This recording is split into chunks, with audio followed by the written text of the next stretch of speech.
Alrighty ho. Hey everybody.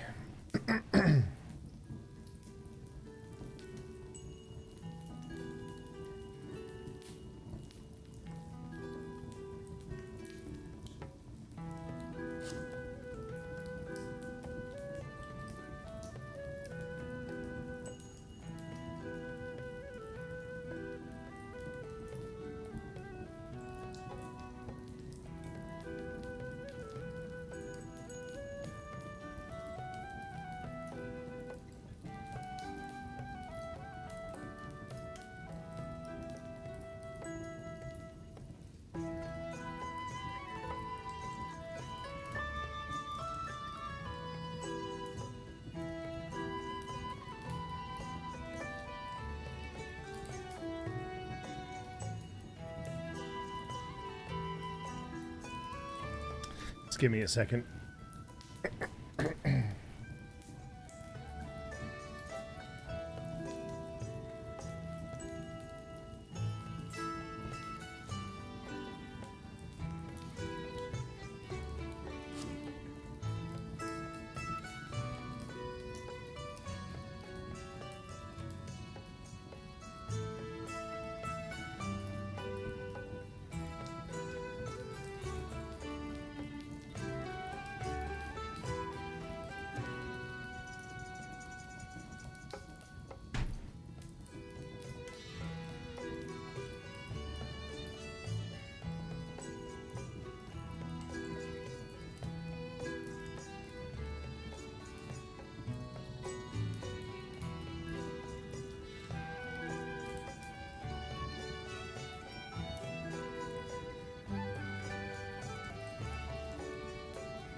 Okay. Let's get to the tavern character here.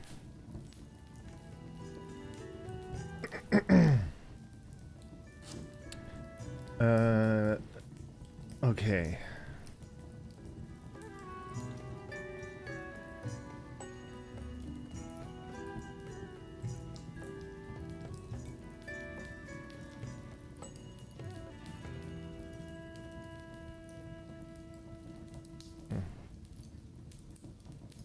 I have to work a little bit on making sure that the interface is properly usable with my pen, because right now it doesn't really seem to be. I can't really select anything.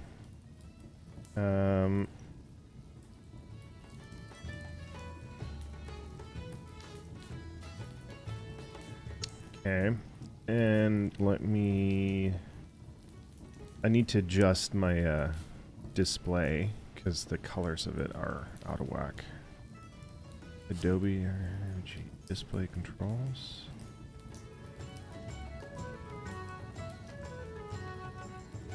Color settings.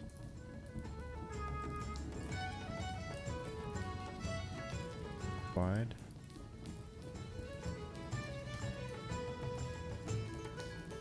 Okay. Windows 8.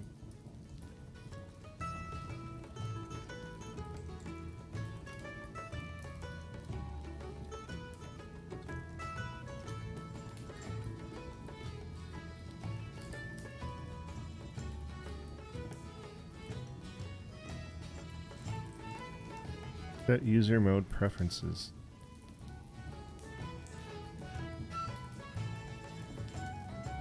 Okay, 50.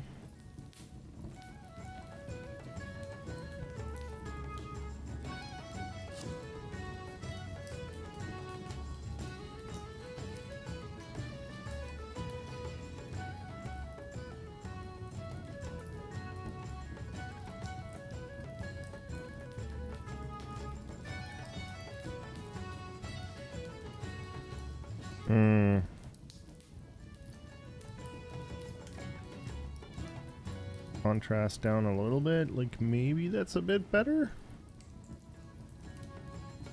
Take the red out of it a little bit.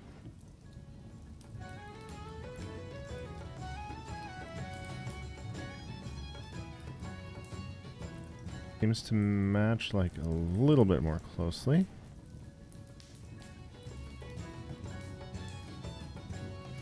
Okay, confirm. There we go. Let's stick with this, I guess.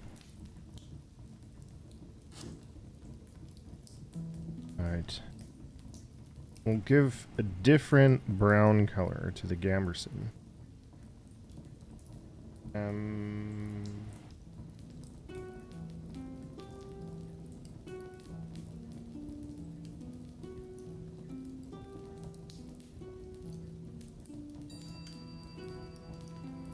Just so you can sort of see what I'm working on there, and then let's switch to some more upbeat music.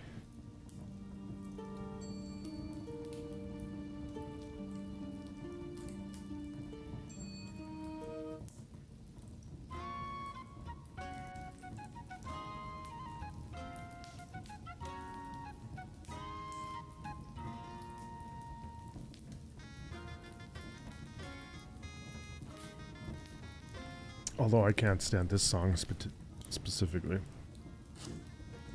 God. Shakira is just no.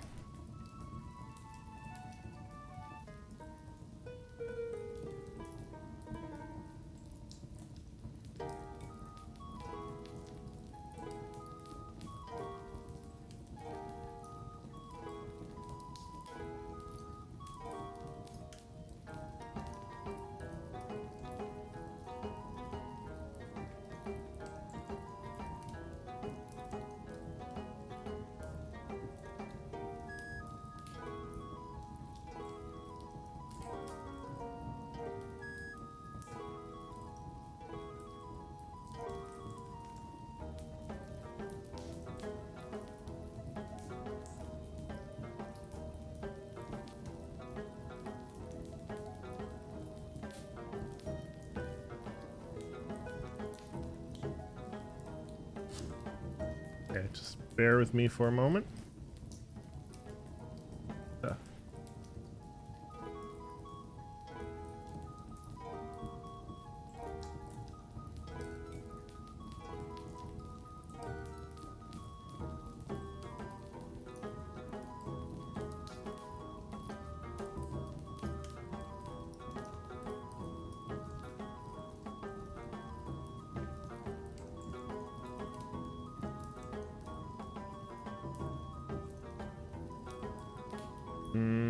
That's not quite it for me.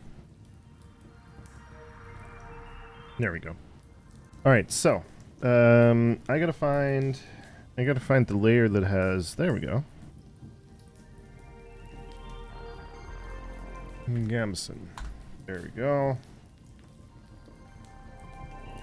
Need that to be more of a brown tone. I don't know if I want it that dark though. What if we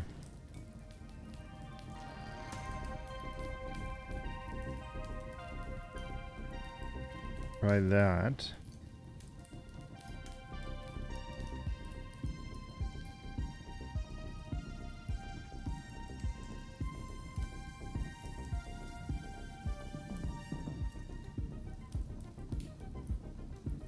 The skin. I think I can stick with the skin color. Unless I make him a little bit more in the direction of Poopy. Captain Poopy Bum.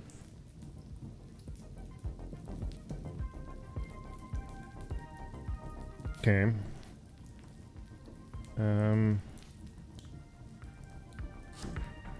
What is this? These are belts. Belt leather.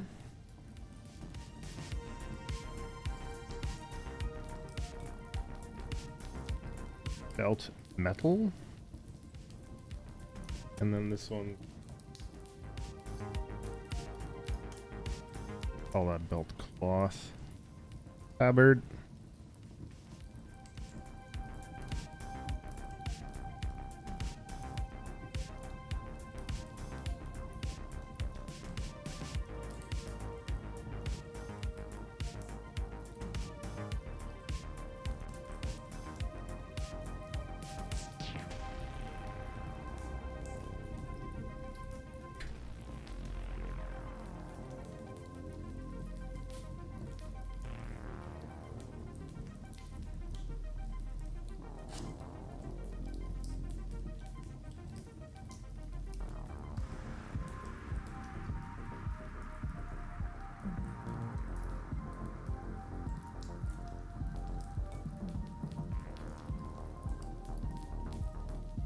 pants. Bring them down here. Do I want to keep them that dark? Good question. Or do I want to go gray with them? Let's see.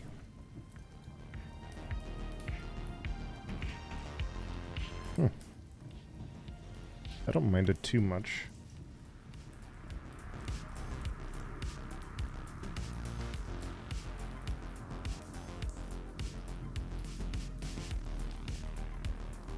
These are the shoes.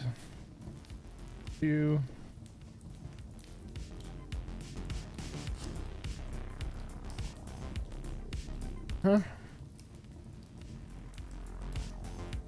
I definitely have to go over it one more time to like add like the layer of the the chainmail. Make sure that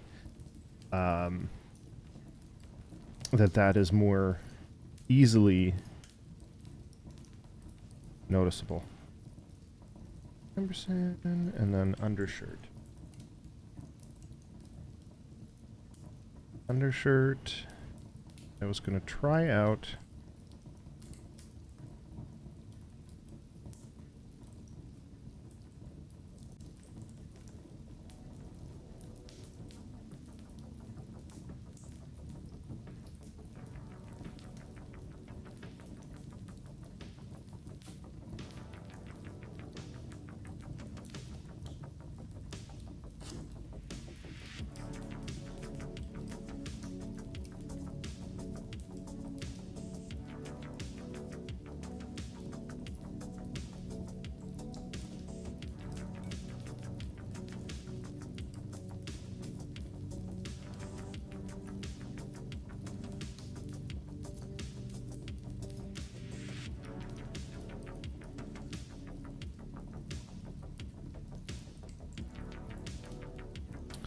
Right, select, modify, expand, 5 pixels,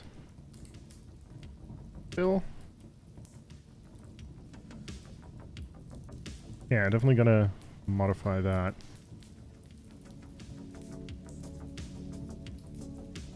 More just about getting the color block down and then modifying the color of it later.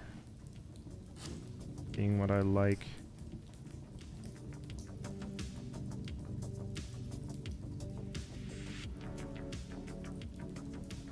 Okay, select.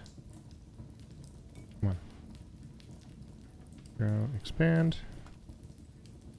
Boom. Fill. Alright, so now I just have to briefly fix cameras.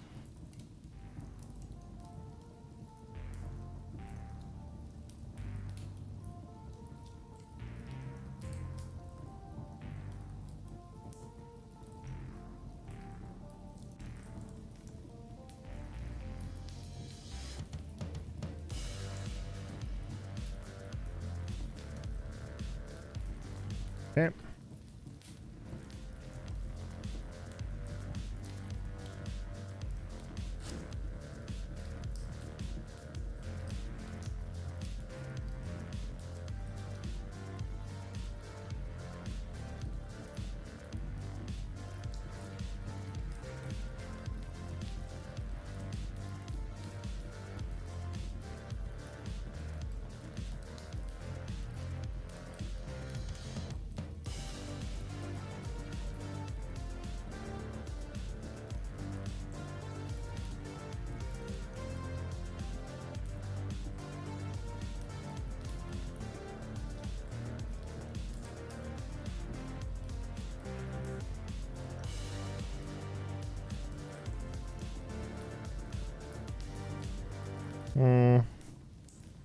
Do I try and get them darker? No.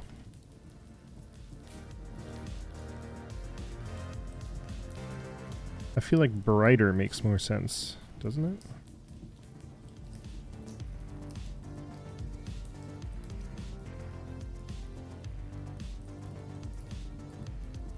But definitely not more saturated.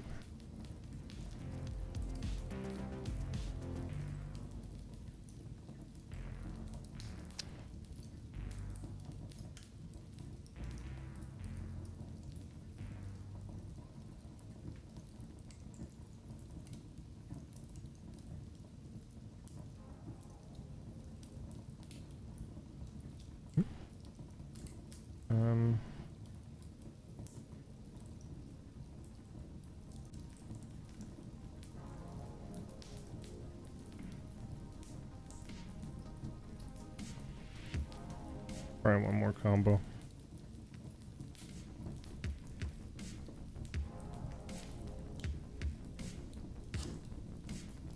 Are you okay with that? I like the color of the gorget. I'm fine with that. I'm not sure if I'm fine with the color of the pauldrons.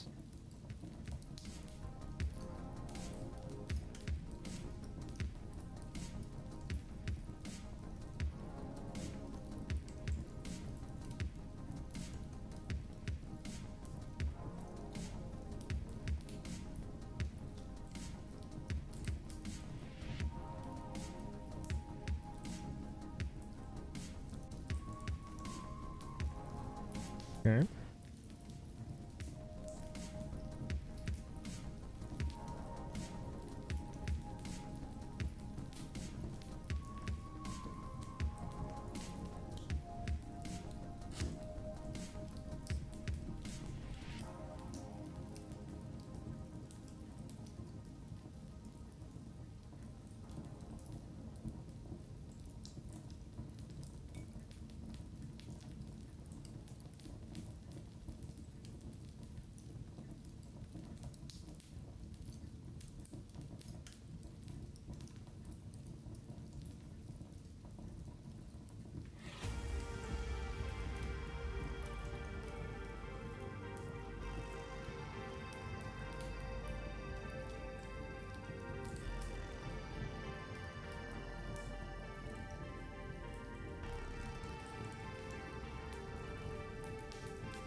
No, darker doesn't work. So in this case, I feel like I need to go for a brighter gray color. Let's see. Actually, I don't mind this. That's pretty okay. Hey Frank, wie geht's dir? Alles gut? Alles gut bei dir? Hier ist alles in Ordnung. Ich weiß nicht, ob du es mitgekriegt hast, aber ich ziehe wieder nach Deutschland, nicht nach Deutschland, nach Europa.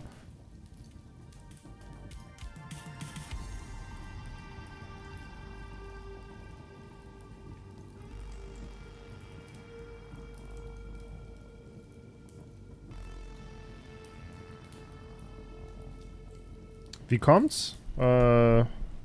Es ruft einen wieder zurück. Weiß nicht. Also Kanada, lass mich dir so erklären.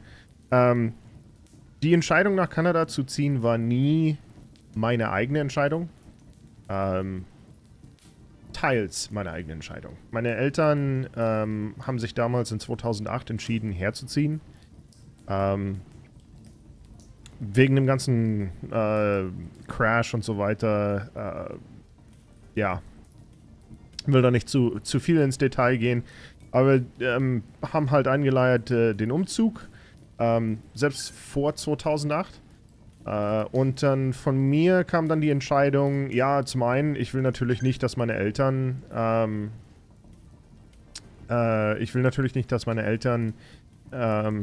so weit weg von mir wohnen. Aber zu anderem auch, ich wollte unbedingt in der Animationsbranche arbeiten und zu dem Zeitpunkt gab es in Deutschland wirklich keine Schulen, die das beigebracht haben.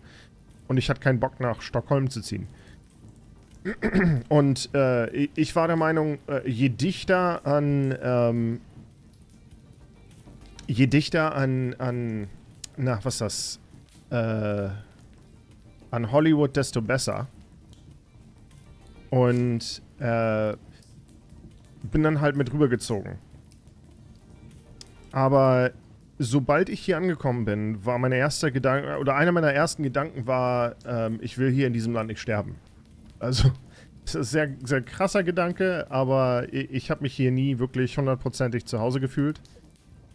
Ich habe zwar jetzt die kanadische Staatsangehörigkeit und einen Reisepass und so weiter, also ich bin doppelter Staatsbürger.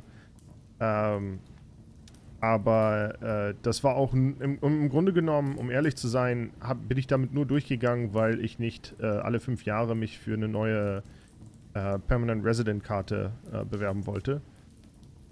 Und wenn ich dann wegziehe oder sowas, möchte ich natürlich nicht, dass die Jahre, die ich hier verbracht habe, dann zu nichts kam, im Grunde genommen. Ne? Also, dass ich nie wieder zurückkommen kann und dann durch den ganzen Scheiß nochmal durch muss.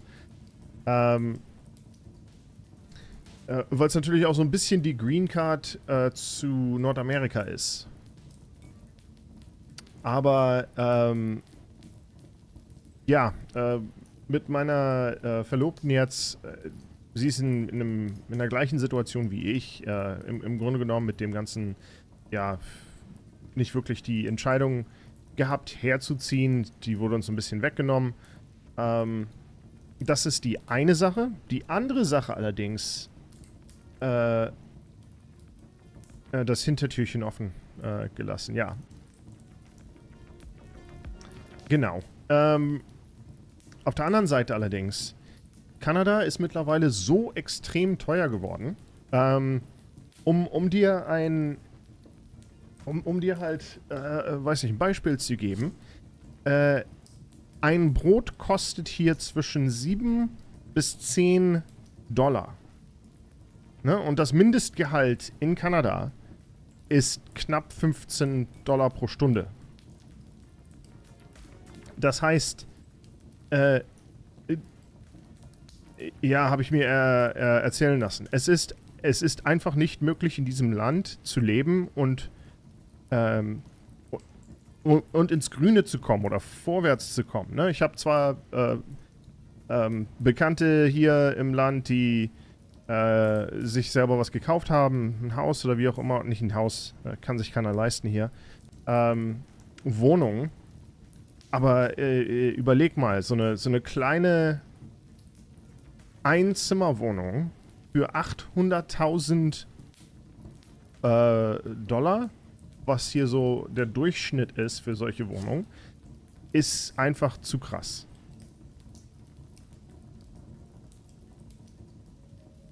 Boah, gegenüber wie ich vor Jahrzehnten dort war, unbezahlbar. Genau. Und dann obendrein bezahlst du Steuern natürlich für alles Mögliche.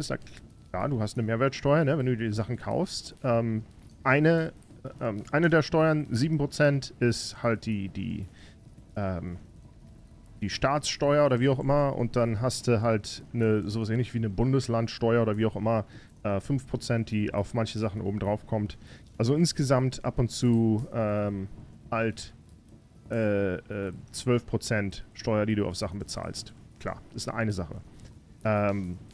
Ich weiß nicht, wie viel insgesamt weggenommen wird vom Gehalt. Was ich gehört habe, allerdings ist das bei der Großzahl von Kanadiern in den 40% Zahlen weggenommen wird mit Steuer. Obendrauf bezahlst du dann noch die Carbonsteuer. Ne? Das heißt, du hast eine Steuer, um dir ein Beispiel zu geben. Hier habe ich vor kurzem einen Post gesehen auf Social Media, wo ein Business, ich glaube 50 Dollar an Strom benutzt hat, Dann kam aber nochmal zig halt Zuzahlungen mit noch dazu, ne, weil die Firma, die den Strom hier weiterleitet oder wie auch immer, die nehmen dann noch ein bisschen was weg. Die geben dann aber die Carbonsteuer, wie heißt das denn auf Deutsch noch? Halt die Firma, die halt die Elektrizität, das ist hier BC Hydro, ist nur eine Firma, in der ganzen Provinz halt verteilt. Die bezahlen ihre eigene Carbonsteuer. Aber das Business musste dann noch eine Carbonsteuer zahlen. Das kam vor der eigentlichen Steuer, die sie dann noch obendrauf bezahlen. Das heißt, du bist in manchen Situationen musst du zweimal Steuern abzahlen oder zahlen. Was einfach krass ist. Und dann obendrein die Mieten. Hier mittlerweile findest du keine Zweizimmerwohnung mehr unter $3.000. Oder kaum. Ne? Also Zweizimmerwohnungen sind mittlerweile im Durchschnitt über $3.000 im Monat. Einzimmerwohnungen sind knapp $2.800 im Monat bei manchen.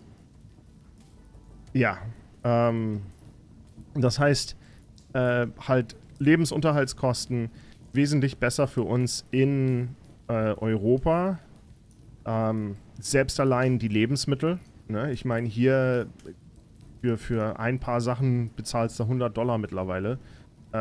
Du kannst im Grunde genommen nicht mehr zum Supermarkt gehen und unter $100 auskommen. Das ist mittlerweile im Grunde genommen Durchschnitt, dass du $100 oder mehr bezahlst. Und dann zieht es halt uns auch gleichzeitig noch zurück wegen unseren Wurzeln da, ne? Also mehrere Sachen, die halt uns wieder nach Europa zurückziehen. Heißt, du schuftest wie blöde, um nicht zu verhungern, sozusagen? Ja, genau. Genau.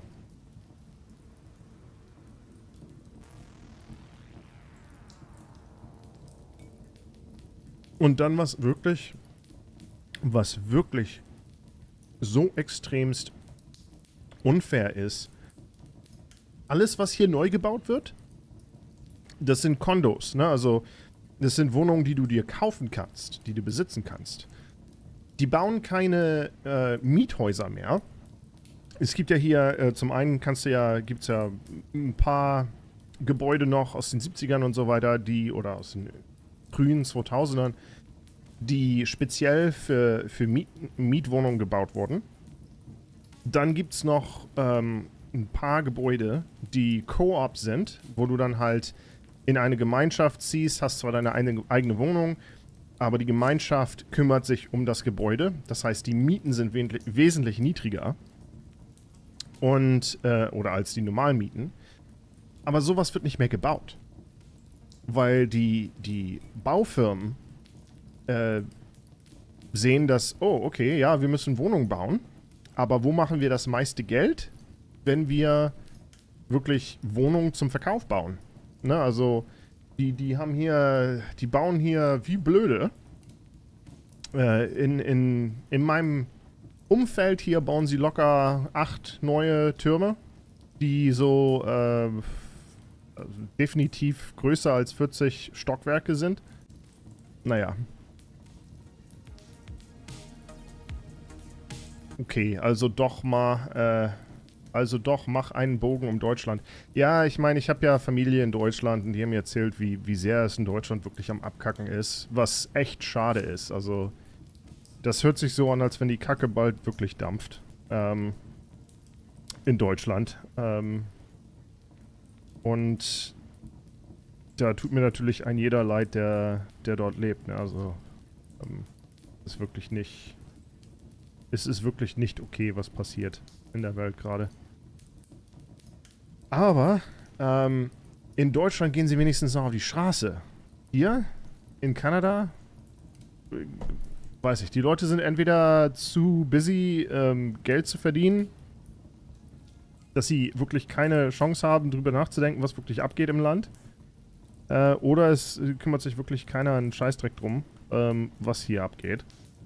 Weil Demonstrationen und so weiter, nö, nicht wirklich. Das schwer zwischen arm und reich weiter klafft, genau. Also, to anybody who just joined, this is mostly an English stream. I do speak German, so and have some people in Germany that you know, pop in every now and again. Don't be afraid to say something. I can definitely answer in English. But yeah. Ich habe mein Leben lang recht gut verdient. Ich gehe voraussichtlich in circa 2,5 Jahren Rente. Was ich dann bekomme, du willst es nicht wissen. Du, meine Eltern sind vor kurzem in Rente gegangen. Und ich meine, klar, okay, sie sind jetzt seit 10 Jahren außerhalb Deutschlands gewesen.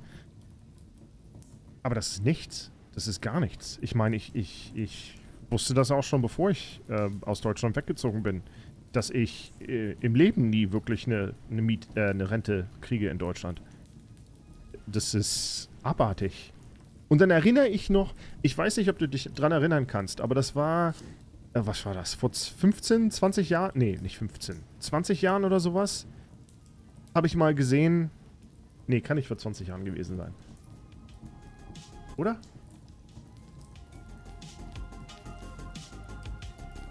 Irgendwie 2005 bis 2008 in dem Dreh oder so, hat sich ein Politiker in Deutschland beschwert und irgendwie geklagt oder wie auch immer, weil er statt 14.000 nur 8.000 Euro im Monat bekommt als Rente.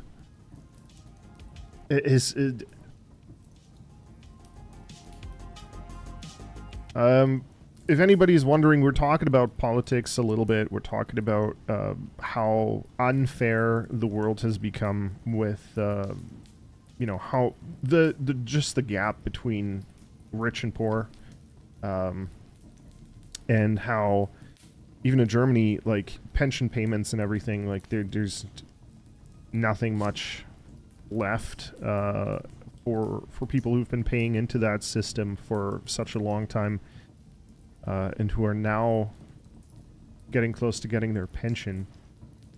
Meanwhile, politicians like 10, 15 years ago, like, actually sued the government because they weren't getting as large of a pension as they were initially promised, or as they were hoping they would get.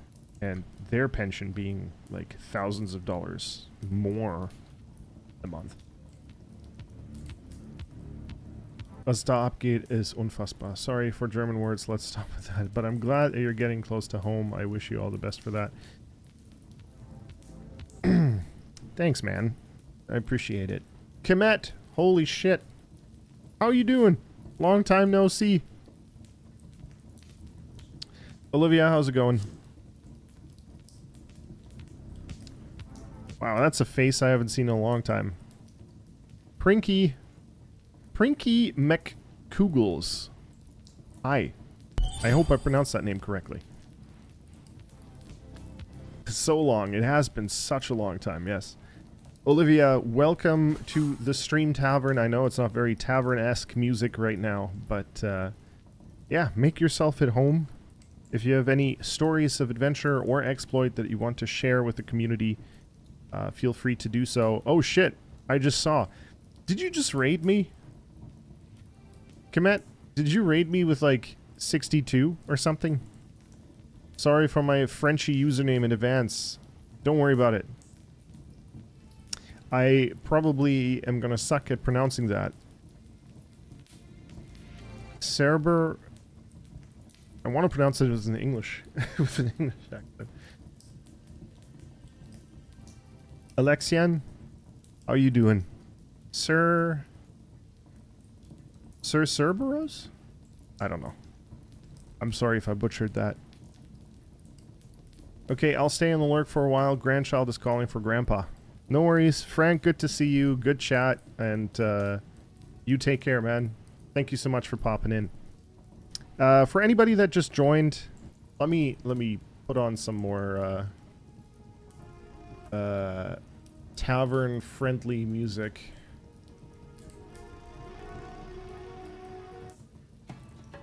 Okay, well, welcome everybody to the Drunken Boar Tavern.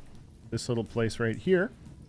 A place where we hang and we make art and we build video games. Kemet, I don't know if I'd shown you the video game that I'm working on, that I'm making.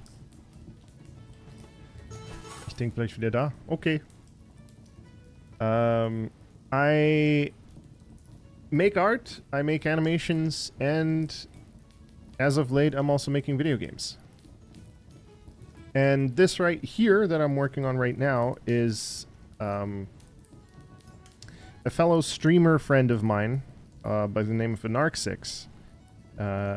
And he requested his tavern character. I draw characters for people who hang out in the tavern. These are some of them. This right here is Bjorn. He's basically an NPC. This is Alva. She's an NPC. But Captain Poopy Bum, Forchman, Moxie, Stare at Art, Yuna, Moonclaw Gaming, Nuts for Nuts, Solid Fib, and then my partner's dog. I don't know. Just a bunch of tavern characters. But I also make video games. Like this. No, wait. That's the wrong one. This right here. I don't know if I can make this larger. Let me see.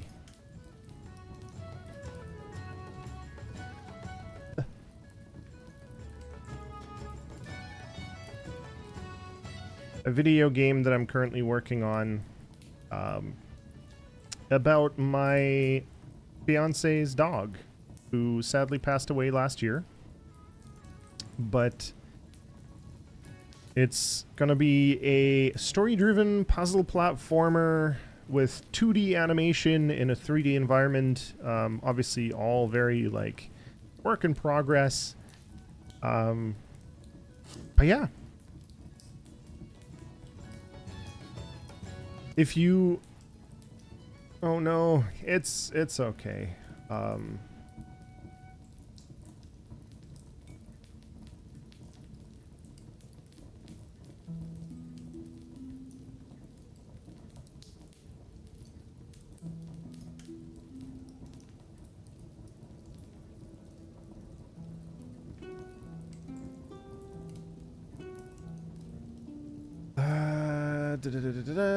Let me just see. Oh, look. I'm gonna shoot you guys the game website. That way you can find the links to the YouTube channel and everything. Read a little bit about the game. That right there.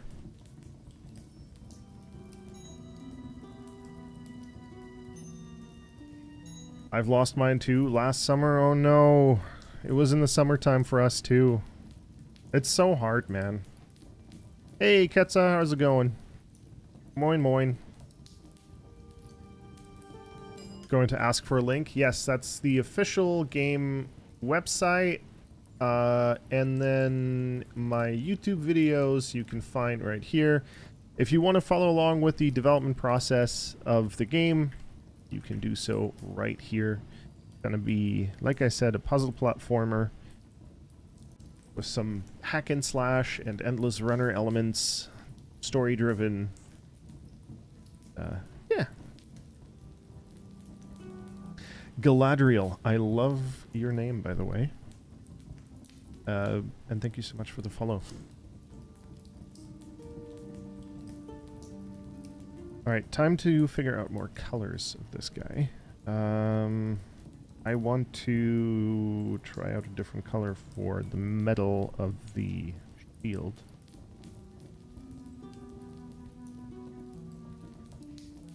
There we go. Oops.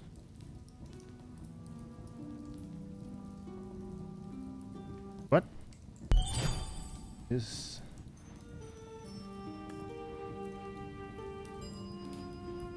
No, that makes it look like wood. I don't like that.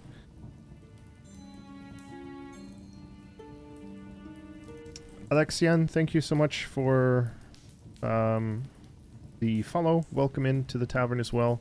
And thank you so much for the sub. Was that you that just subscribed? Over on YouTube?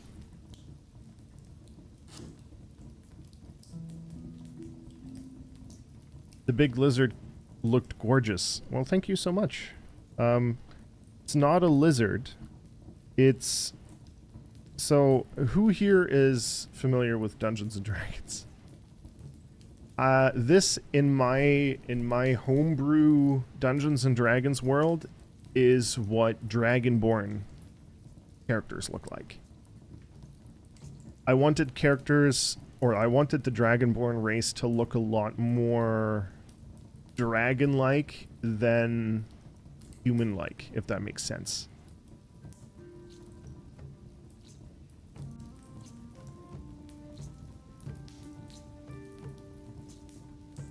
Thank you so much. It was very fun to draw something different, something that's not human. But the way it works, yeah, like people here in chat, what I used to do is if you have enough channel points, you can request yourself as a character in the tavern. And I would then draw it. You would tell me what you think you would look like, what race, what class, or like what your profession is, what your attitude is, any sort of physical features you might have. And then I would make sure to draw it in a way that would fit into my world, into the lore of my world. This guy here started out as a Baby Yoda version, which I then modified to look a little bit more goblin-like. I don't know if you can sort of see the resemblance to Baby Yoda.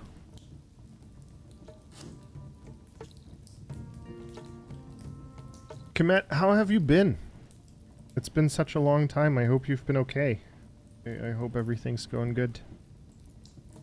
Okay, so I need some leather-ish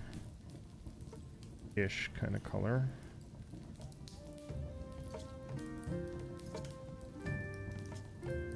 No, I mean that's the same color as he has.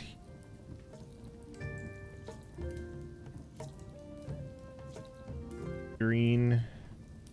I don't mind the green, but it's kind of blending in with things.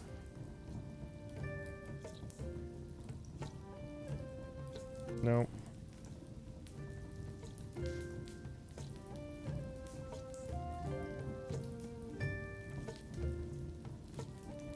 Nope. Grab the red from here. That's essentially my way of making sure that all the colors still stay within the same like general spectrum. Just grabbing colors from elsewhere, applying them here.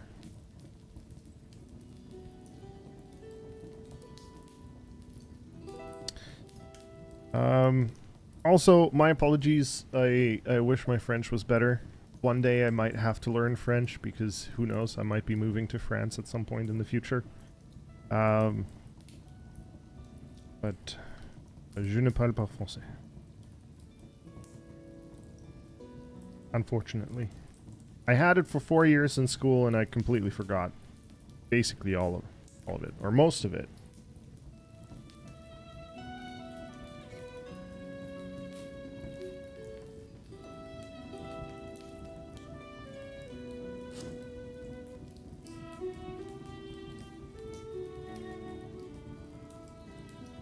I'm doing great. I've been away from Twitch while streaming for about 2 years. I needed a break. I've been back for a few weeks. I've seen you around, and I've been lurking a little bit. It was awesome to like see you pop back on. Still working on my comic, illustration, etc. Basically, I'm the same as I was 2 years ago, just a little bit more tired. Tell me about it, man. Like, oh my god, I'm so tired. But that's good. I'm glad to hear it. I'm glad that you're back. It's always awesome to see familiar faces pop up, and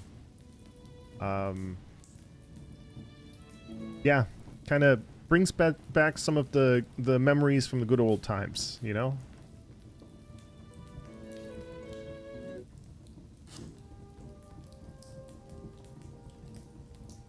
Listen to something a little bit more chill.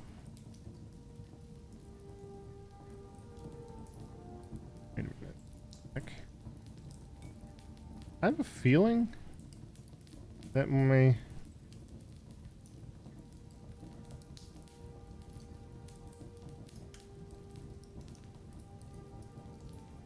have a feeling that my felt tip actually leaves behind a trail on the monitor.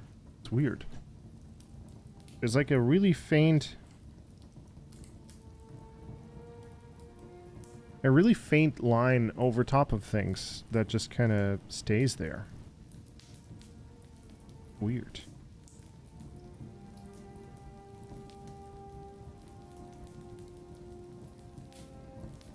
Might have to clean the screen at some point. See if it goes away.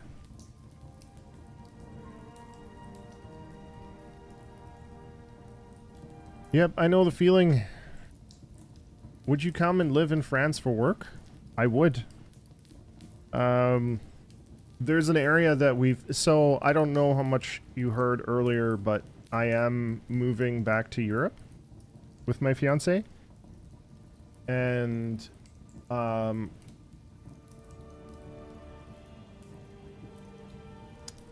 don't know how to pronounce it in French.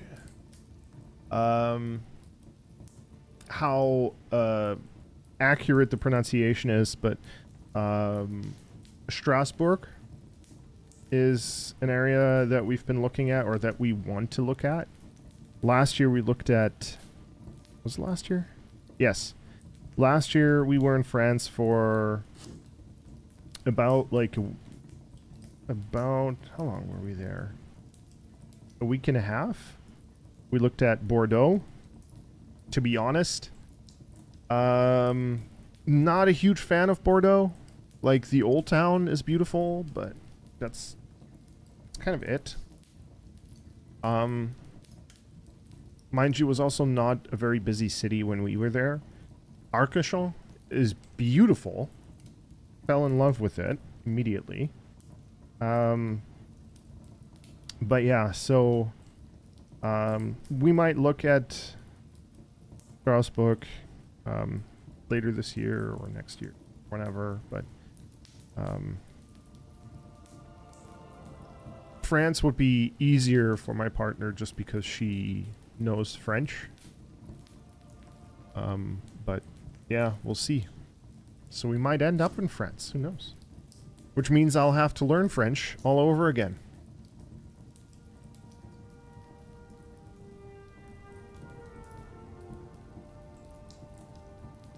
Right now, I'm forced to learn The Lost Soul Enters the Tavern. Siri, thank you so much for the follow. Welcome into the tavern. Make yourself at home. Right now, I have to learn Spanish.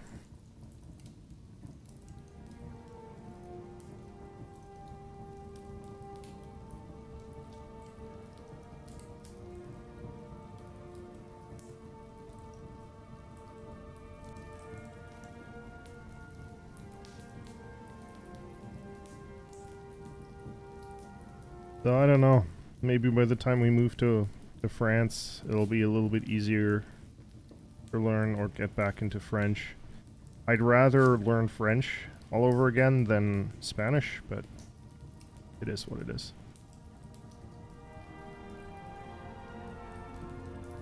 Also,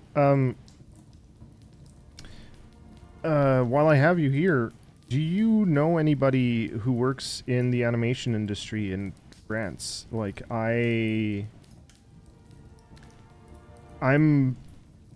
in need, I guess, of work. And while I'm not living in France, I certainly, like, I'm looking for remote work.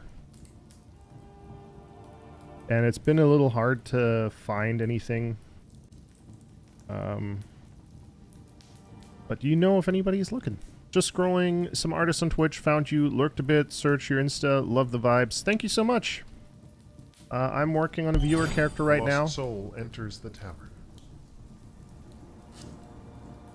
Luna Lunaria, thank you so much for the follow. Welcome in. This is a viewer character for one of my streamer friends, Anarxix. Still blocking out colors and adjusting the colors and all that, but yeah. Got a bunch of other characters here. Probably saw a bunch of them on Instagram. I also make a video game right now. I'm working on a game in my spare time called Go See a Knight's Tale. It's about my partner's dog and his story. Gonna be a story-driven puzzle platformer set in a magical dream world.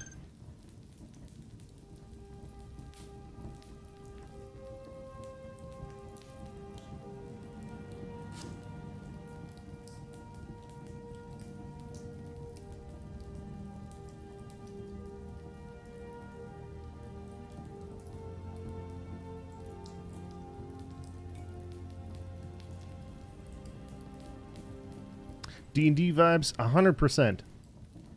I've got my own homebrew D&D world, and we're all hanging out in the Drunken Boar Tavern, place right here, which is owned by Bjorn. Whoops.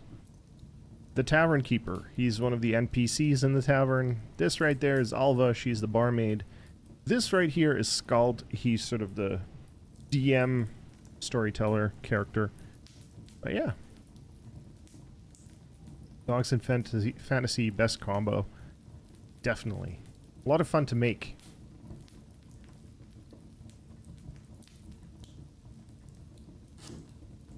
But right now, usually lately I've been streaming game development. So either animating or, you know, working inside Unreal Engine to build the game.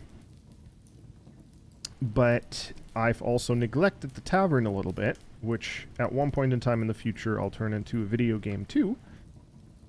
And so I'm back again working on more characters because I don't get to draw a lot of this when I work on the video game. And I don't want to get too rusty with my drawing skills. A little bit of variety, not a bad thing. By the way, do you make your game by on your own? Art, animation, code, etc. Yes, I am just building it by myself. Zat Knight, how you doing? Welcome in. Because I think your profile might be of interest to some video game companies. If ever I have a few contacts too, probably easier for remote. Yeah, I mean, I'll be honest with you, like, I am seriously considering making a switch into the video game world because I'm having a lot of fun. I'm building it using Unreal Engine blueprints, so like the visual coding method that they have in Unreal. Animating the characters in Adobe Animate and bringing them into Unreal Engine. I can show you that in a second, actually. It's interesting content too. Not every day you see backstage of a game. Very true. Okay. I actually redesigned the character. So... Oh, and... now that I have a bunch of people here... Governor Squirrel, welcome in.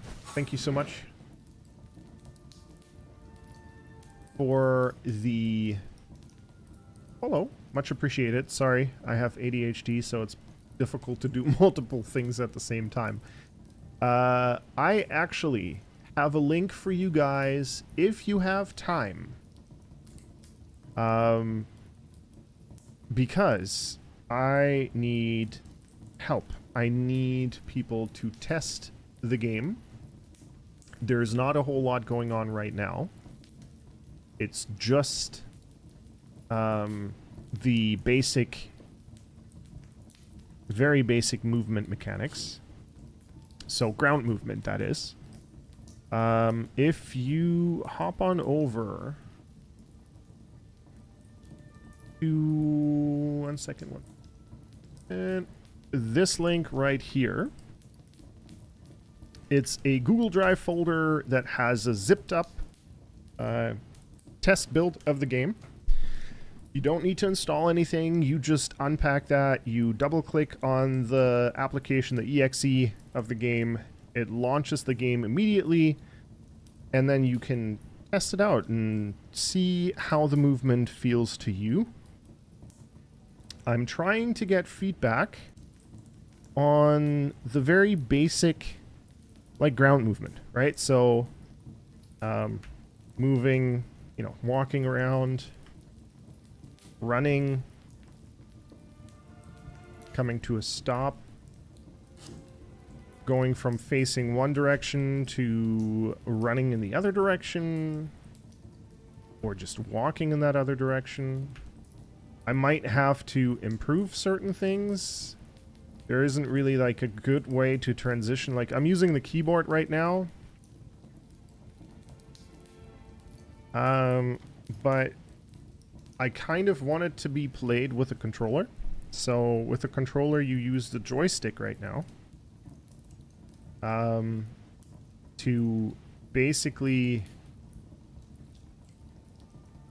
control the speed of the character movement.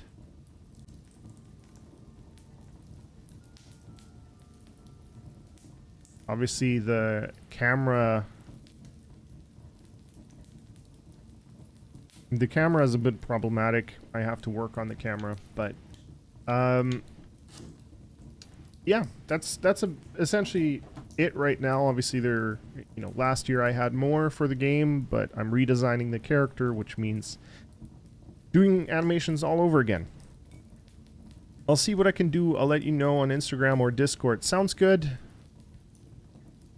If you can let me know on Discord, that definitely works out a little bit better. I feel like I'm more aware on Discord than Instagram messages.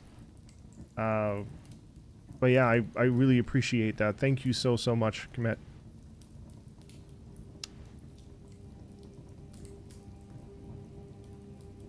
Do you do commissions? I've been looking for someone to design an avatar profile thing for me. Depends. You can reach out to me on Discord or send me a whisper here on Twitch if you want to. I'd need to know what it is, what you're looking for, style and everything, to let you know if I have the bandwidth for it.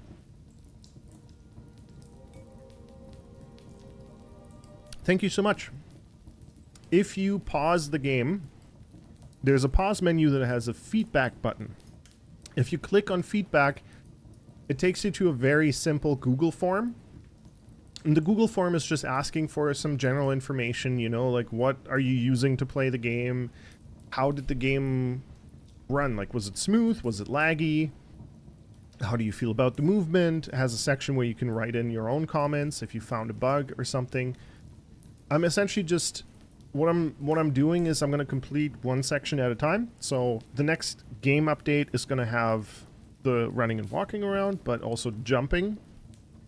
And then to see essentially, yeah, like how does the jump feel? Does it feel responsive and so on? I'll be putting out a build every so often to get feedback about specific elements.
Okay.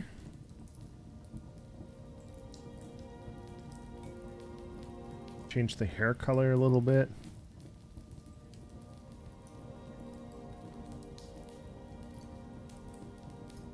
It's the eye wide. Make sure that.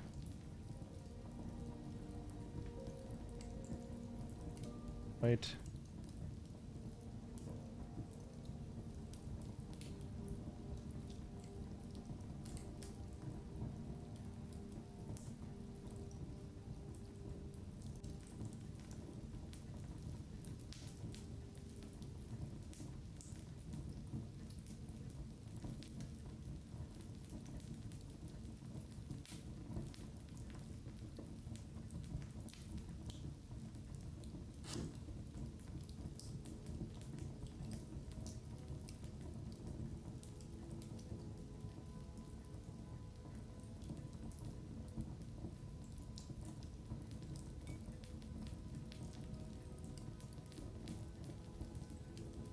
I think it's already time to, like, I haven't even been using that thing for so long.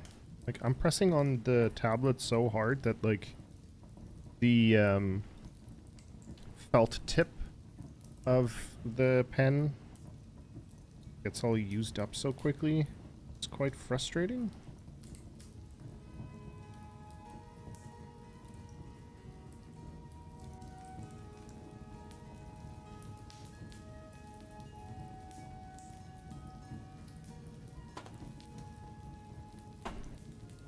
What it is, can't really do much about it. Okay. Hair color. Let's...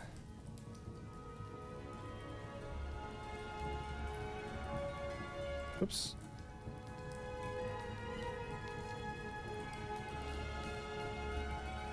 Go a little bit darker, maybe?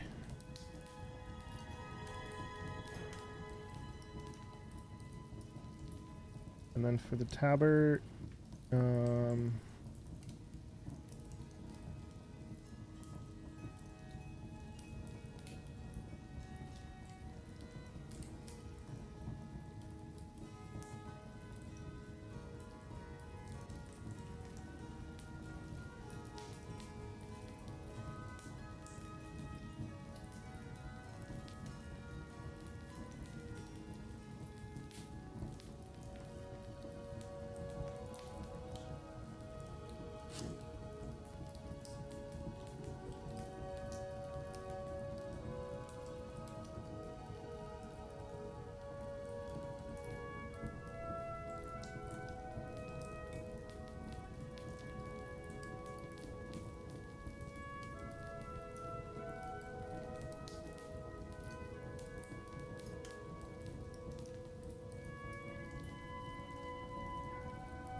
gotta go, OVO. I'll let you know if I find anything for you. Thank you so much. I really appreciate it.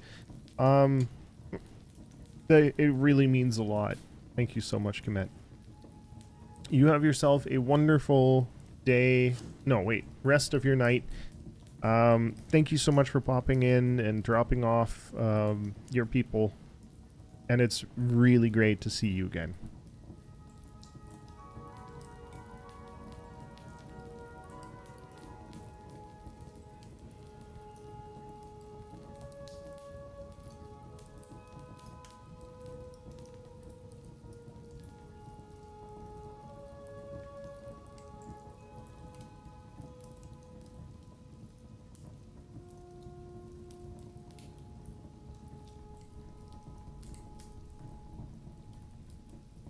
Bye, and I hope I see you soon and get to catch one of your streams again.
Alright.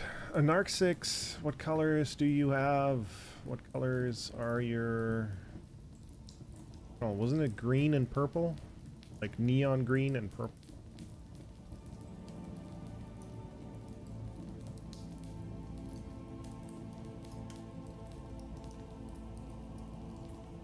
And I feel like I've gotten this likeness quite well.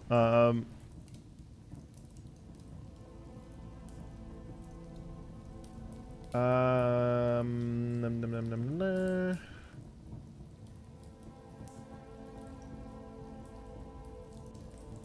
Yeah, it's basically neon green and purple. Let me see, can I get...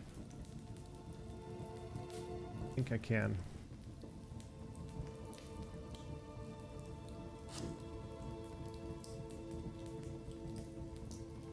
Past videos. Here, 1 second. I'll show you.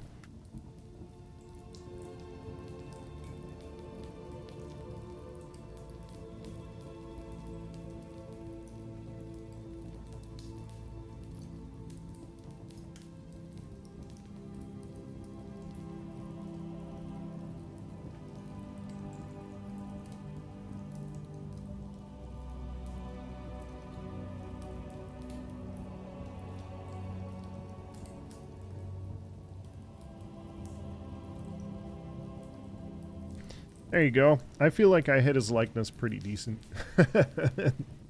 I know it's not 100% it, but it's also not supposed to be. It's just supposed to reminisce face a little bit.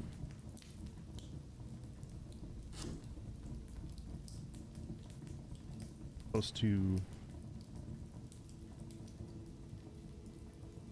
look a little similar. Not super. Geez, my PC won't let me open the file antivirus alarm.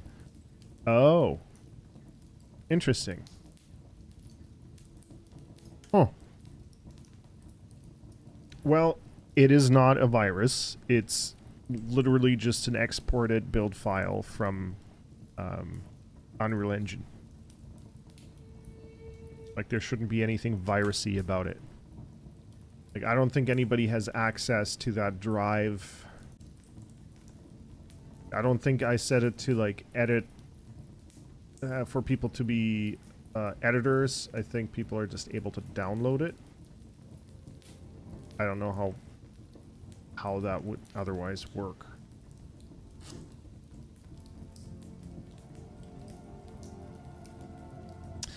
It's not a bad thing for a PC to be overprotective, considering all the shit that goes on out there.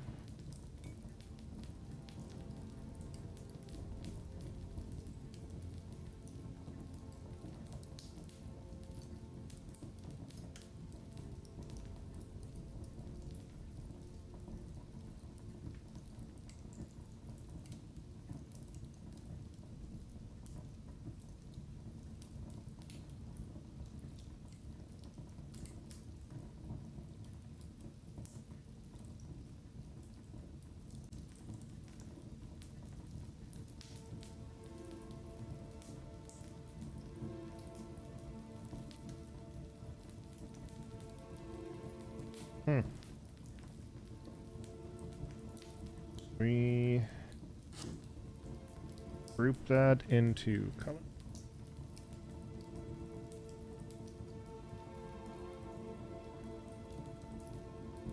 And then I need to okay, let's open someone else. Characters, PC. Korath, where the heck are you? Oh no, it's not a PC, it's an NPC. Korath, there you are.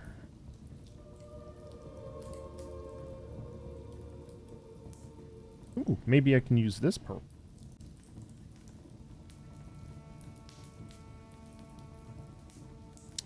Don't mind that. Hate it.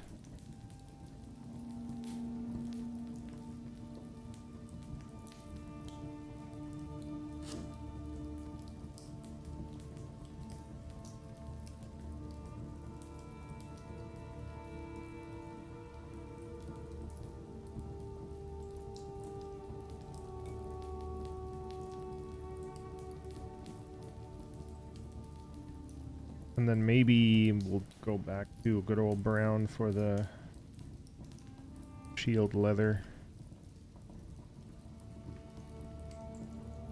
Okay.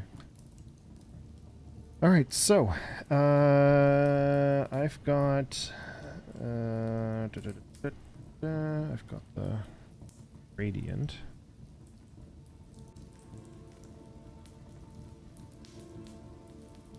Go in there.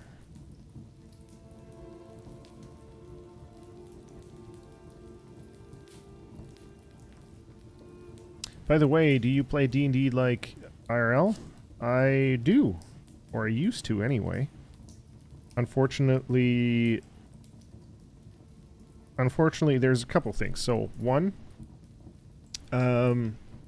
most people that I know don't want to DM, so I was forced to DM, which I actually love. I like the idea of running games the way I would like to play them.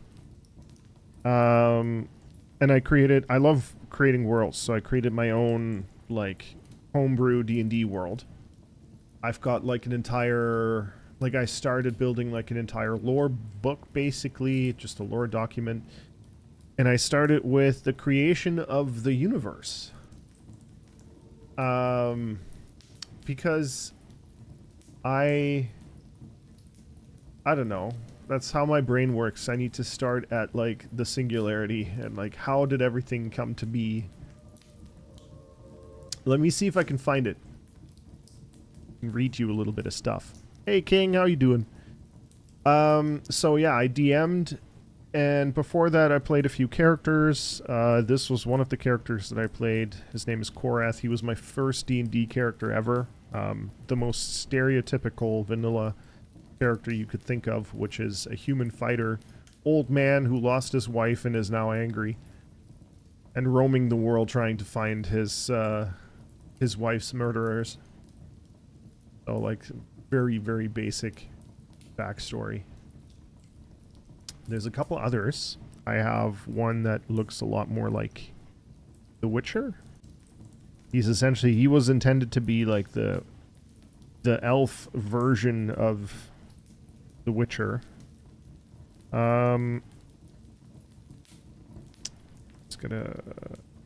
Just a second, I gotta think where that character was.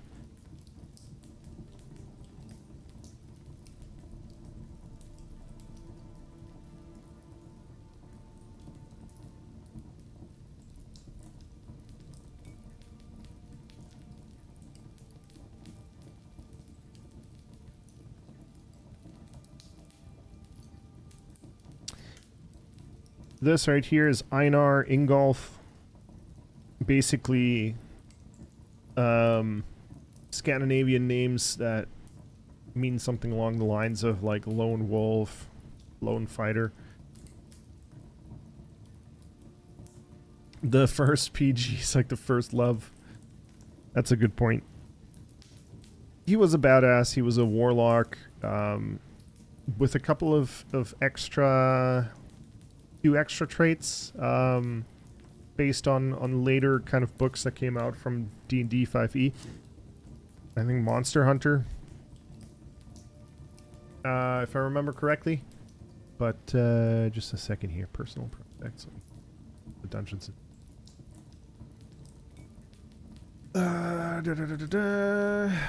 What I used to do is I used to read out a couple things from my campaign. So, story. Ludwig's. Where's.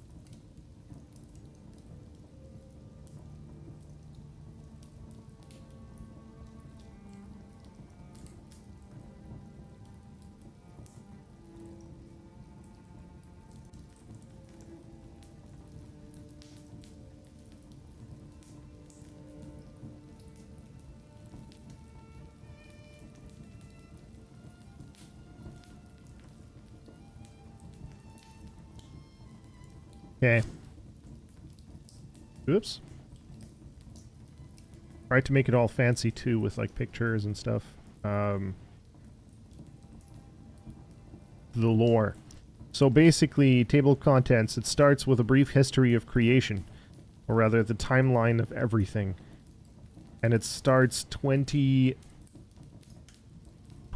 billion years before the Awakening. And the Awakening was like ground zero-ish for the campaign, or rather happened like 340 years before the campaign started. You're in the demo of my game? Sweet. So 20 billion years before the Awakening, nothing at first. Then the singularity, forces of nature in perfect harmony, electromagnetism, gravity, strong and weak force, Higgs boson force, magic, Big Bang, time and space begin, universe is born, bright and hot, cooling as space grows. So, absolutely way over the top, not needed, but I'm someone who, you know, when I play in a campaign, I am hungry for knowledge. I'm going to be that guy that's going to be asking if there's any interesting books about the history. What do I have written here? At the beginning, there was nothing. Let me zoom in a little bit more. Seconds later, a singular point so dense, so infinitely small, it defies comprehension. Time began, but space did not, as the forces of nature were created in perfect harmony. Gravity, electromagnetism, the strong and weak nuclear force, the Higgs boson force, and magic, the force of creation. But an instant later, the harmony broken, as an imbalance created by the force of magic caused an explosion on the scale hitherto undreamt of. Magic growing restless as its curiosity started turning the wheels of time, pushing the boundaries of space and leading to the Big Bang. A universe was created. Initially very bright and hot, the universe underwent a period of rapid expansion. As it grew in size and age, galaxies and eventually life formed. Today, life is thought to be abundant in the universe at large. However, even though there are more galaxies than grains of sand in all of... I gotta rename the planet that I set everything on because it's a stupid name. Messina. All of Messina's beaches combined, creating habitable space for life to exist. It is believed this only accounts for up to 10% of the total space in the universe. The rest of space is thought to be inhabited by dark matter and dark energy, which will eventually lead the universe back to a state of equilibrium. It is believed that the universe is roughly 20 billion years old, which is being considered early adulthood, and there are some hypotheses as to how the universe will end. The most likely scenarios compares the universe to a perfectly still pond in which a stone is dropped. The stone hitting the surface of the water represents the Big Bang, while the ripples represent the expansion of space-time. It is, at its core, this hypothesis theorizes that the pond will return to a state of complete stillness once a certain amount of time has passed, which is believed to be about 50 to 100 billion year range. At that point, it's just becoming a little bit more like science-y, I guess.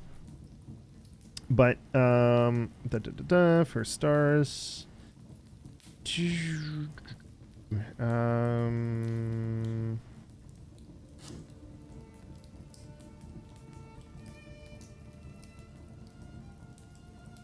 Cygnus is the name of the actual... I think that was the galaxy. Yeah, the name of the galaxy that I set everything in.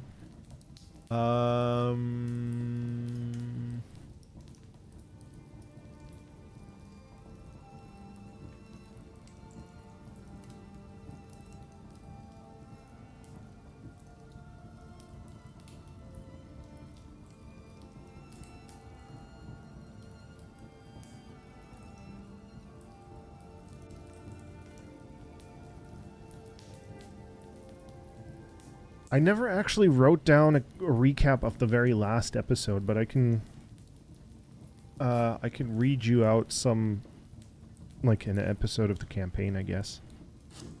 A recap of it, anyway. The dawn of the First Age, the Jabala heist, 380 years after the Awakening.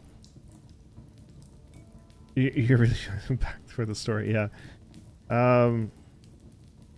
Is on Easith, the most eastern continent of Mizina, that our adventure began, and a small party of lost souls were destined to meet. There's Sandy, a half-elven thief with a double identity and drug addiction, who can neither keep his hands nor his temper in check. Next to him, wait, I gotta zoom in again. Next to him, a half-elven woman, Azure the Amazing, who is as beautiful as she is deadly. A mage who loves to flaunt her arcane talent to entertain and distract the crowds. And lastly, the smartest barbarian, Gregory, a half-orc of massive stature. Calm-tempered and kind, he could pass as a wise elder if it wasn't for his young age. Aside from being the group's muscle, he's also Azure's star pupil. So it was in a small, seedy tavern at the edge of whatever village it was that they met and quickly discovered each other's talents. For a while, things were steady, as they made a living off of small-time heists, entertaining people and stealing from the entranced audience. One day, but a few months ago, Sandy overheard a conversation between two patrons at yet another seedy bar, quietly talking about a wealthy individual who recently came to power in the city of Jabala, many thousands of miles from Easith. Sandy's interest was piqued, and he dug a little deeper, finding out that the individual ascended to the rank of Magister, a title which had until now only been passed down within a handful of families, most trusted by the prince of the Kingdom of Bala. As fate would have it, through whatever means, one extremely wealthy individual by the name of, I think his name was Zorcius Destin, not born into the ranks, ascended. And this person was said to have a vast collection of art and artifacts that would be exposed during the transition of power. After convincing the rest of his party that this would be the heists of heists, the big one to get them glory, respect, and big fortune, Sandy, Azure, and Gregory set out on a treacherous journey by land and sea, lasting many weeks, to a group of islands off the coast of Salameth, the southernmost continent. Finally arriving in the dead of night, the party stumbled their way into a small and quiet tavern located in the port district by the name of the Broken Cask, and spent the night. Waking up in the tavern hall to the smell of cooked meat and ale, Sandy, Azure, and Gregory found themselves stoned out of their minds from the exotic herbs inhaled through a pipe of strange design.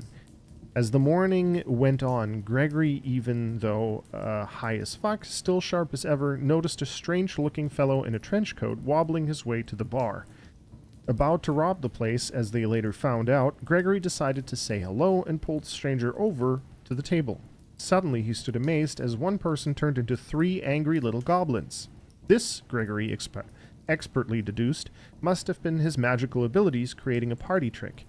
Taking the silly goblin threats in stride, the party quickly disposed of the pest. After the fight was done, Wilduck, the tavern keep, a short and old little gnome, and his barmaid Eliana, a clumsy but gorgeous tiefling, thanked them and started cleaning up. Life in Jabala is difficult, especially for those living outside the inner city walls. In areas such as the Port District, goblins are mostly considered a nuisance and a pest, stealing from the weak and mostly vulnerable. Hearing this, Sandy, Azure, and Gregory decided to offer their services ridding the district of the goblin infestation in return for free lodging. A deal was struck, and after a hearty breakfast and the buzz wearing off, the party set out. Always the central tiefling. Yep. This is actually an entire kingdom of tiefling. If I remember the story correct, there was the convergence, as in most D&D stories, that allowed tiefling and elves and whatever to like travel from their planes of existence over into the material plane. But then there was a calamity of sort. I forgot what it was. I think it was a huge asteroid that struck. That then essentially caused the... Oh, shit, I actually have something written down about it. Okay.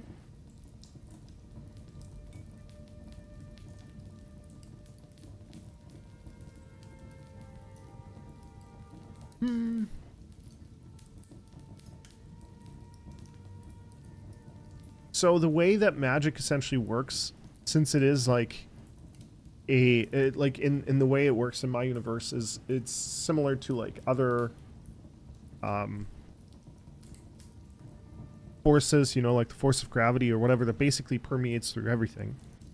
And gravity is more dense around, or more strong around dense objects with a lot of mass. And that also causes the force of magic essentially to gather up and concentrate in that object. The more dense, so like, you know, technically I guess you could say that like black holes have the most amount of magic going on, but you know, any planet would have it. Some planets do more than others, and the planet that we're on is one of those planets that has it quite a lot more than some others. And in its creation, through its like, you know, mass and everything, it formed ley lines throughout the planet, which then explains why there's magic and, you know, how people are able to tap into it, sort of.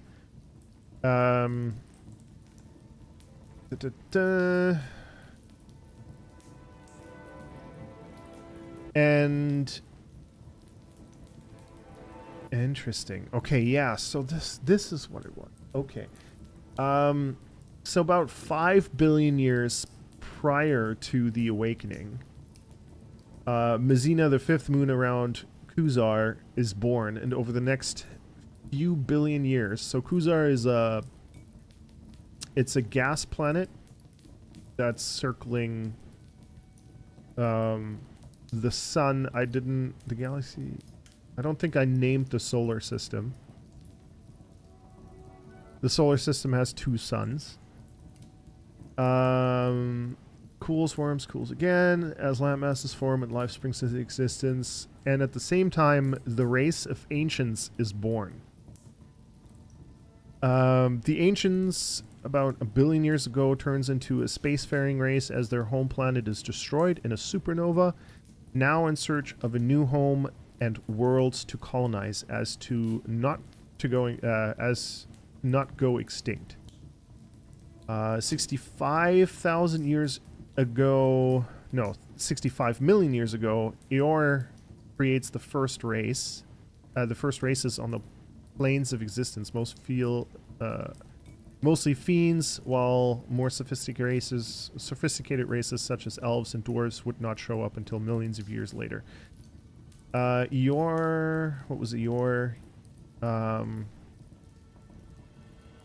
was that?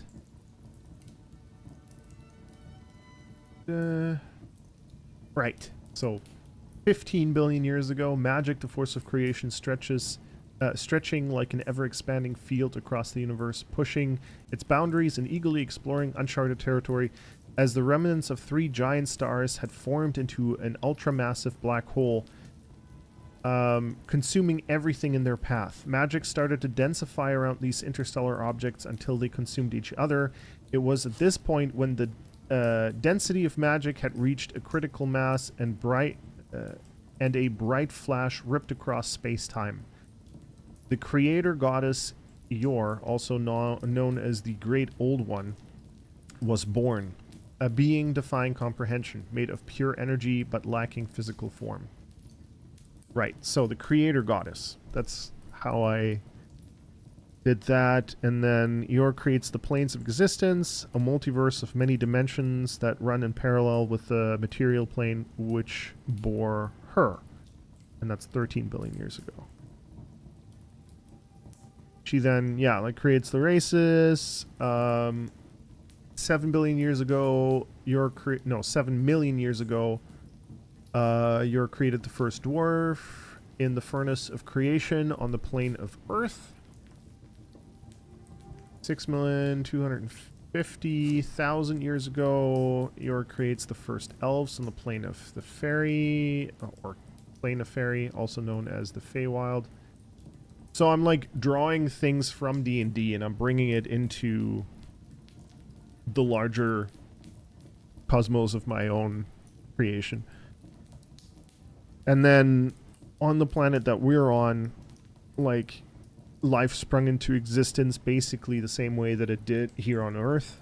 And then essentially kind of evolves in parallel. It's been a long time since I've looked at this stuff. A lot of fun, though, to go back into it.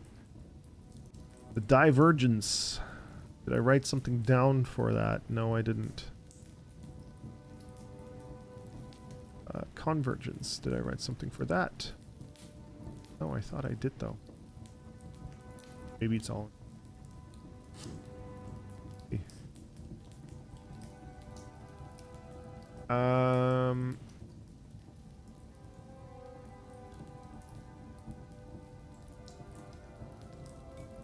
5 million years, the species of ancient man evolved naturally on a material plane, while it creates many of the other known races on the planes of existence. 100,000 years ago, first traces of modern man can be found. 2,000 years ago, the convergence reaches its peak. As the planes of existence now fully overlap, many races travel to the material plane in search of new lands, adventures, and riches. 1,950 years ago, the divergence. Almost as soon as they converge, the planes of existence were ripped apart by a climatic event transpiring on Messina, as one of the remaining colonization ships created by the ancients crashed into the continent of Wasul, destroying the continent, leaving behind a massive crater and trail of debris spread across the planet. The impact ripped a hole in the moon's network of ley line energy, thus causing the planes to shift apart and trapping those that had traveled to the material plane. The shockwave following the impact destroyed life and land many kilometers surrounding the crater, and a nuclear winter was to follow as the skies darkened, and an increase in volcanic activity exacerbated the situation.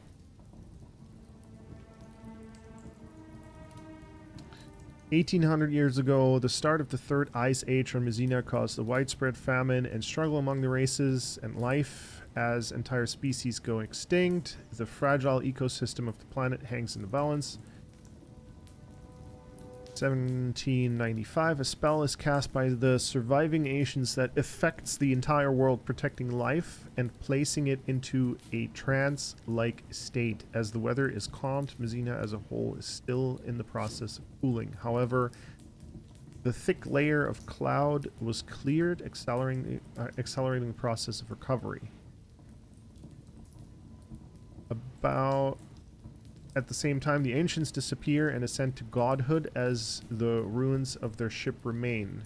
Some parts of its embryo storage facilities still intact and buried away. Year 0, the awakening. As the spell wears off, the surviving species and races find themselves in a world much less hostile toward them than when they first were put into trance. And we're essentially 340 years after that. So, yeah. I don't know. Very much enjoy world creation, if you can't tell.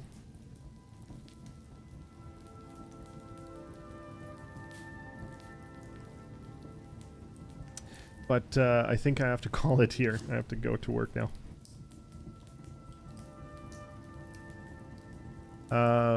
Gives you an idea, though.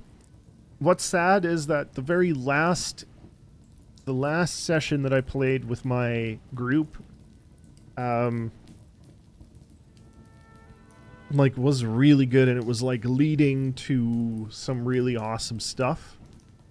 They found out that the clergy in Jabala was essentially corrupt and keeping potions of healing and all that stuff to themselves, not really giving any of it to the poor that were dying left, right, and center. And it was like one of those moments that would then define the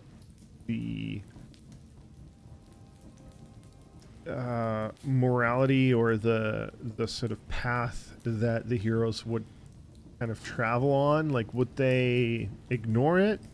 Would they fight it? Would they become like the Robin Hood type to then give healing potions to the poor? Would they stand up against that? Like, or are they money hungry and whatever? So definitely very much a fun campaign that I was writing like an episode essentially at a time. I had no idea where the whole thing would go because I didn't have a campaign prepared before I even started. Like I was like basically making it up as I went. But it was awesome. Like they did some really cool stuff. But unfortunately, one of the party members that I was friends with, I was also friends with his girlfriend at the time. She wasn't playing in the campaign, but the two split. And it's tough to remain neutral in those kind of situations. And especially if that other person, like one of the players, is a little bit more narcissistic, assumes that everything is against him. And yeah, that kind of split the party and broke the group and ended everything, unfortunately. I mean, they weren't even in the campaign together. It's just like I knew both of them outside of the campaign, or like I know him outside of the campaign, and I know his girlfriend who wasn't in the campaign. And the way he was acting just kind of, yeah, I mean, he ended our friendship, and that ended everything. Difficult to separate the player and the person. Sort of, like, you know, I don't want to talk too much about it, but essentially, the shit that I saw was really disturbing. Like, you know, he would flirt in front of her with other girls. There was history there that I was explained, that sort of explains his behavior to a certain extent. She didn't cheat on him, as far as I know. Never did. But then, as soon as they broke off, like, he started spreading that rumor and basically turned against anybody who remained friends with her. And it was hard for me to remain impartial. But, yeah, that's essentially kind of what went down. And so we had one session, I think, after the shit hit the fan, before it went like full on breaking off contact, and that was one of the best episodes we've ever had, or like one of the best sessions we've ever had. But then I decided to just end it because I didn't want to continue in that kind of environment. But the world still exists, and I still intend to make something with it. So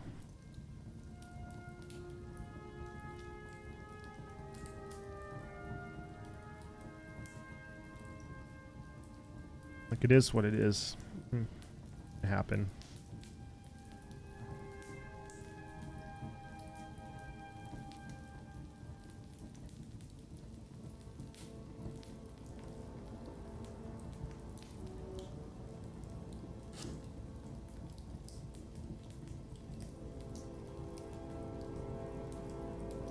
Yeah. Anyways, I have to end it for today. I'll be back on Thursday at when I'll be back, 8:30 a.m. Pacific time. By the way, lovely demo. I will definitely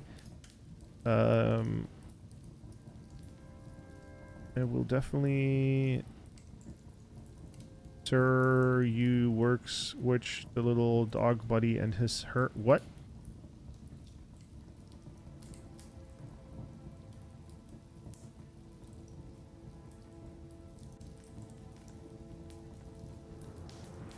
Don't fully know what you mean.